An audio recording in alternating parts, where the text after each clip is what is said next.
سماعت سورہ الرحمن اور ہماری توقعات۔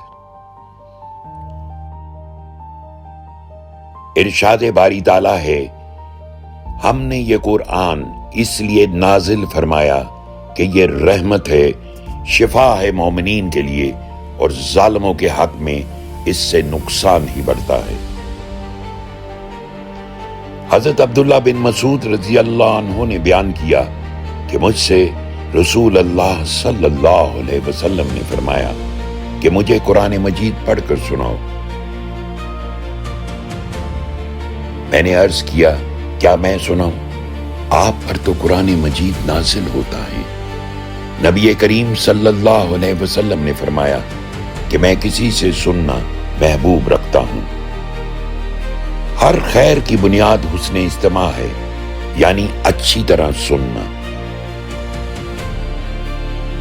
جس شخص پر وسوسوں نے غلبہ پا لیا اور اس شخص کے مالک بن گئے تو اس کے باطن پر نفس کی باتیں غالب آ جاتی ہیں، تو حسن استماع یعنی سننے کی قدرت اس سے زائل ہو جاتی ہے۔ جب لوگ سورہ الرحمن سنتے ہیں اور یہ کہتے ہیں کہ انہیں کچھ بھی محسوس نہیں ہوا، تو یہ اس بات کا ثبوت ہے کہ شک اور وسوسے کے سبب صحیح طور پر سن نہیں سکے۔ وسوسہ عارضی اور شر ہے۔ اللہ کے پاکیزہ خیال اور اس کی مدد سے ہی اس شر سے نجات حاصل کی جاتی ہے۔ سورہ الرحمن کو جب بھی سنیں تو یاد رکھیں کہ نور ربانی ہے اور اسی سے نفس کی سرکشی کو جلایا جا سکتا ہے۔ وسواس اور خواہشات منفی سوچ کو پیدا کرتے ہیں، اور اس سوچ کو کسی دوائی یا ٹیکنالوجی سے ختم نہیں کیا جا سکتا۔ جب ہمارے اندر اللہ کا پاکیزہ خیال اور اس سے رجوع کرنے کی رغبت پیدا ہو جائے گی تو سماعت سورہ الرحمن کے سبب ہمیں ہر قسم کے ظاہری اور باطنی امراض سے نجات حاصل ہوگی۔ ہماری توقعات یہ ہیں کہ بس ہمیں کوئی بھی تکلیف یا الجھن ہو اور ہمیں کوئی کسی قسم کا علاج بتا دے، بس وہ ظاہری تکلیف رفع ہو جائے۔